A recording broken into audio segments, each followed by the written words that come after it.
dažnas dvaras, ypatingai stambesnis, turėjo savo meno vertybių rinkinį. Lietuvoje, kaip beje ir vakarų Europoje, kolekcionavimo tradicijos pradžia laikoma Renesanso epocha, o pirmuoju ryškių kolekcininkų Lietuvos didysis kunigaikštis ir Lenkijos karalius Žygimantas Augustas.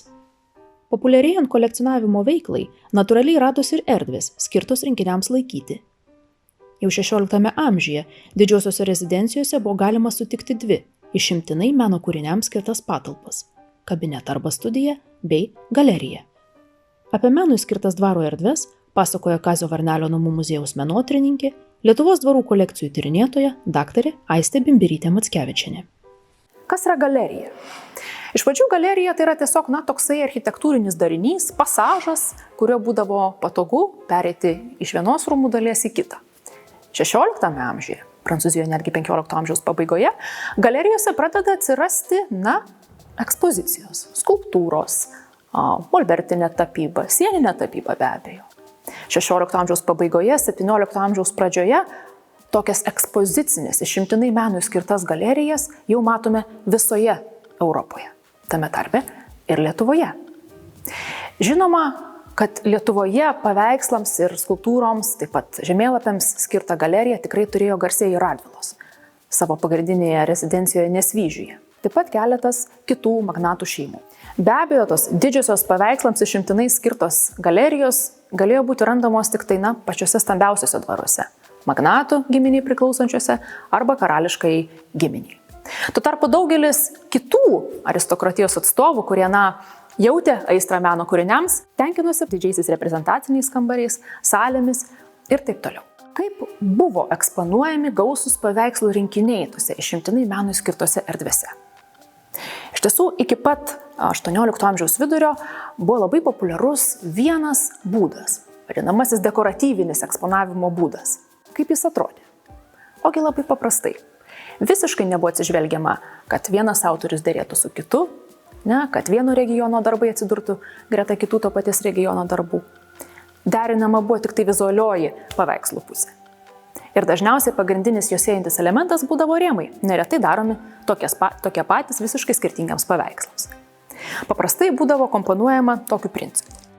Per vidurį labiausiai matomas būdavo didelio formato kūrinys, dažniausiai italų drobės, vaizduojančios religinius siužetus, biblinius siužetus. Iš šonų be abejo dėliojami būdavo mažesni paveikslėliai. Tačiau jau ne italų mokyklos, o paprastai priklausė Nyderlandų autorių teptukams. Galėjo būti peizažai, natūrmortai ir taip toliau ir panašiai. Vietos gausiose kolekcijose tarp paveikslų rėmų praktiškai nebūdavo. Rėmai glausdavosi vienas su kitu taip, kad tiesiog net nesimatydavo, kokios spalvos iš tiesų yra sienų apmušalai. Ir taip nuklojamos būdavo ištisos sienos nuo grindų iki lubų. Ir šis dekoratyvusis eksponavimo būdas buvo populiarus tiek vakarų Europos dvaruose, tiek ir Lietuvoje. Tie patys Radvilos Nesvyžiuje arba Palenkės Beloje taip pat kabino paveikslus lygiai tokiu pačiu būdu. Didieji italų autorių paveikslai per vidurį geriausiai matomi ir iš šono pakabinti natūrmortai, peizažai ir kito nedidelio formato žanrinės scenos nutapytos Nyderlandų autorių ranka. 18 amžiaus antroje pusėje Europos interjeruose atsirado pokyčių. Atitinkamai keitėsi ir meno kūrinių išdėstymo juose būdai. Dekoratyvusis eksponavimas užleido vietą vadinamajam enciklopediniam. Sienos, kadaise tirštai nukabinėtos paveikslais, pamažu ėmė darytis tvarkingos. Paveikslai pradėti kabinti pagal naują meno istorijos suvokimą. Chronologinė tvarka. Kabinant gerai žinomo menininko darbą ir greta jo mokinių darbus, pagal skirtingus geografinius regionus. Čia vien tik italų darbai, čia Nyderlandų darbai, čia galbūt net keletas ispanų darbų. Kitas dalykas, kurio gausių kolekcijų namuose iki tol nebūdavo, tarp paveikslų atsiranda tarpai ir pradeda matytis tikroji sienų spalva, kuris staiga tampa labai svarbi. Iki tol beje paprastai tose erdvėse, kur būdavo gausūs paveikslų rinkiniai eksponuojami, paprastai pagrindinė sienų spalva būdavo žalia. Pavyzdžiui, žaliu damastu išmuštos sienos. Tačiau, įsigalint naujiesiems dėsniams ir suvokiant, kad žalia spalva tarsi nepakankamai išryškina paveikslus, ypatingai tuos, kurios tapė italai, ją pradėjo keisti raudona spalva. Lietuvoje taip pat buvo rinkinių išdėstytų remiantis naujaisiais apšvietos epochos diktuojamais principais. Pavyzdžiui, kanauninko Boguslavskio kolekcija, kuri buvo laikoma Vilniuje.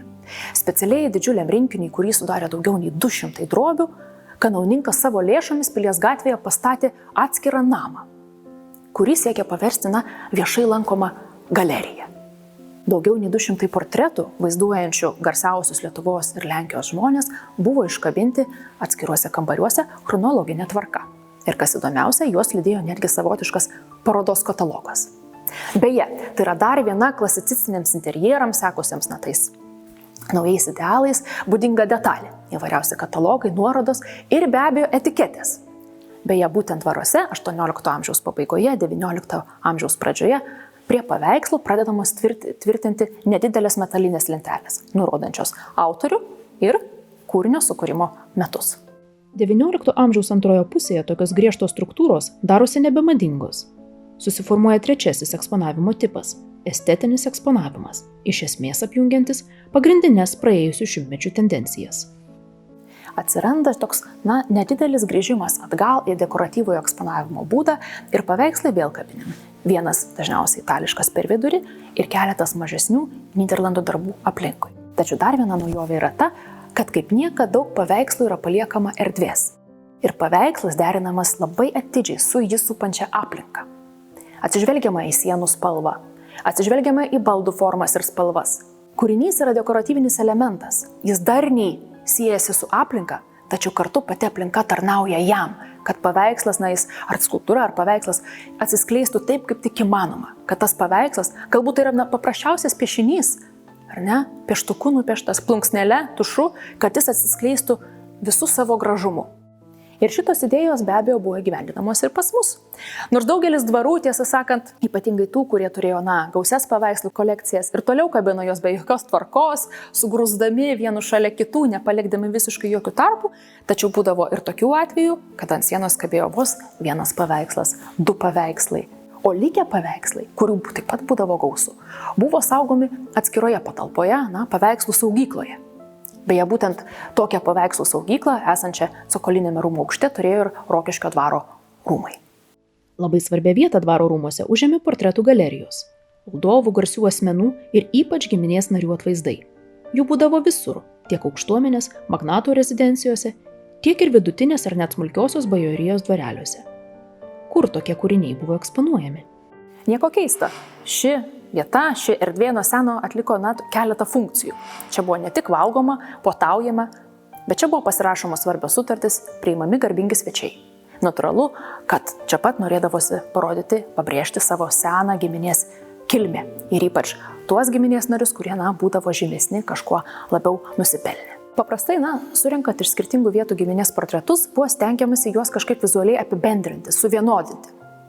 Vienas būdas, vėlgi, buvo galima tiesiog apipjaustyti paveikslo kraštus, suteikiant norimą formatą. Ir be abejo, rėminant visą paveikslų grupę į vienodus rėmus, kad gražiau vizualiai atrodytų. Kitas dalykas, kartais, jeigu pavyzdžiui, ant portreto nebūdavo giminės herbo, nebūdavo įrašo, kuris pabrėžtų asmens nuopelnus, tokie įrašai taip pat buvo padaromi gerokai vėliau, nei pats tikrasis paveikslas būdavo nutapytas. Užsakant kopijas, samdant dailininkus, kad atliktų senesnių darbų kopijas, tokie dalykai taip pat buvo užsakomi iš anksto. Būtent herbų pripiešimas, konkretus formato parinkimas, įrašai ir taip toliau ir panašiai. Be valgomojo kita labai svarbi vieta, kur paprastai būdavo eksponuojami artimųjų portretai, būdavo biblioteka. Ši tradicija labai ryški jau yra 16 amžiaus Anglijoje ir Nyderlanduose. Bibliotekoje, pavyzdžiui, Anglijoje buvo labai populiaru kabinti ne tik valdovų, giminės portretus, bet būtent bičiulių portretus. Tai yra tie žmonės, su kuriais tu neturi giminės ryšio, bet tau jie asmeniškai yra labai svarbus. Panaši tradicija formavosi ir Lietuvoje ir būtent iš senųjų inventorių žinome, kad biblioteka dažnai apskritai rūmuose, dvaruose būdavo pagrindinė ekspozicinė erdvė. Ir čia be portretų taip pat eksponuoti ir garsių asmenų biustai, labai dažnai žemėlapiai, grafikos rinkiniai. Kita šio požiūrį itin svarbi vieta buvo kabinetai. Tai labai privati, intimi erdvė, skirta išimtinai asmeniniam naudojimui. Ji dažniausiai būdavo įrengiama greta šeimininko ar šeimininkės miegamojo, o kitais atvejais galerijos gale.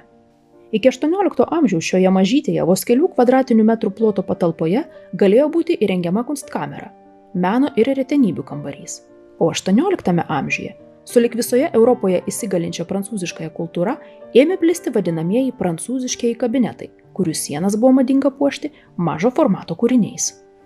Eksponatų tokiose erdvėse būdavo nuo seno, tačiau 18 amžiuje atsirado vadinamoji žinovų kultūra. Tai, ryšium su apšvietos epochos idėjomis atsiradęs reiškinys, kada, meno kūrinys tampa nepaprastai svarbus. Jis tampa pagrindinė tų vadinamųjų saloninių pokalbių tema. Žmonės diskutuoja apie meną, jie žiūri į meną. Paprastai tas daroma salonuose, galerijose, tačiau kartais yra reikalingos ir labai, tokios intymios erdvės, kur gali pasikviesti mėgiamą svečią, aptarti savo naujausio pirkinio, pažiūrėti jį per lupą. Tai šita žinovų kultūra labai populiarino tos vadinamosius paveikslų kabinetus. Prancūzų kultūra 18 amžiuje apėmė visą Europą, tame tarpe ir Lietuvą bei Lenkiją. Tad natūralu, kad didžiuosiuose magnatų didikų dvaruose prancūziška tradicija prigijo labai greitai. Beje, kartais tas daryta ne iš meilės menui, o dėl tam tikrų asmeninių, net politinių sumetimų. Didžiuosiuose dvaruose, kuriuose būdavo labai svarbus tarptautiniai ryšiai, būdavo labai populiarios tos vadinamosios tipiškos prancūziškos kabinetinės ekspozicijos. Būtent į tokias erdves buvo vedami svarbus garbūs svečiai iš užsienio diplomatai. Ypač tokios erdvės praversdavo, kai būdavo tariamasi dėl svarbių asmeninių reikalų.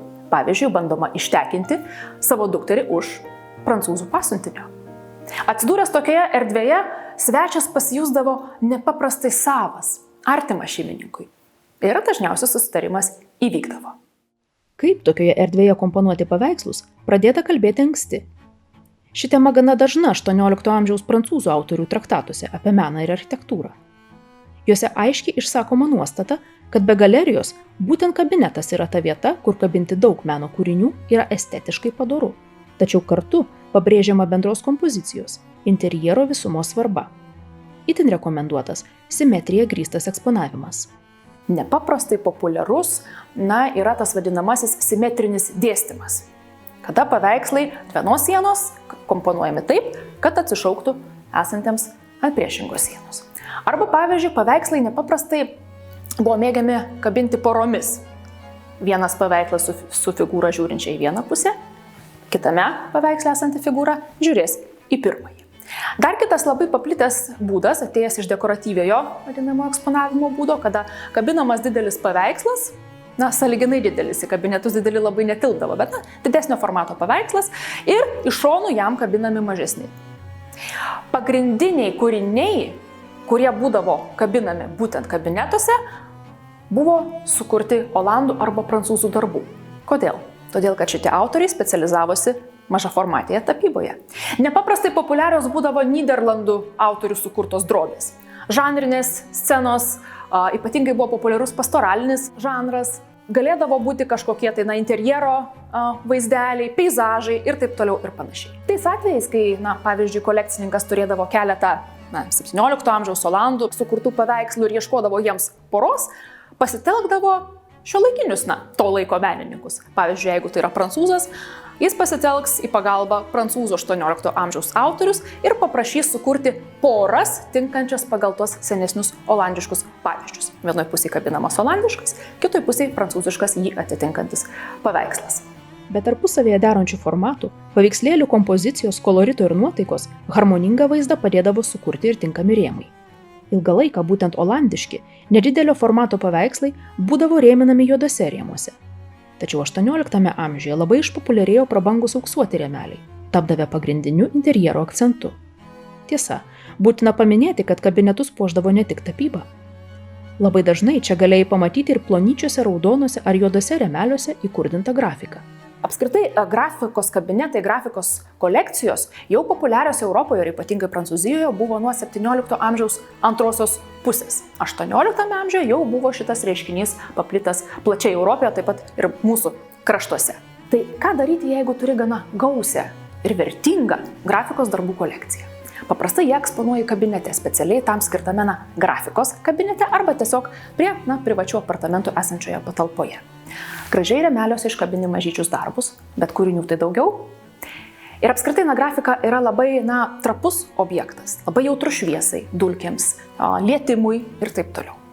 Tai tam, kad būtų galima išsaugoti ateičiai tos gražius vaizdus, konstruojamos specialios vadinamosios grafikos lakštų spintos su specialiais tokiais siaurais stalčiais ir ten ilsisi tie kūriniai, kurie tuo metu nėra eksponuojami. Po, pavyzdžiui, pusės metų ekspozicija yra pakeičiama. Beje, reikia pasakyti, kad grafikos kūriniai buvo labai mobilūs ir buvo labai darniai įsitraukę į bendrą dvaro gyvensenos procesą, į dvaro kasdienybę.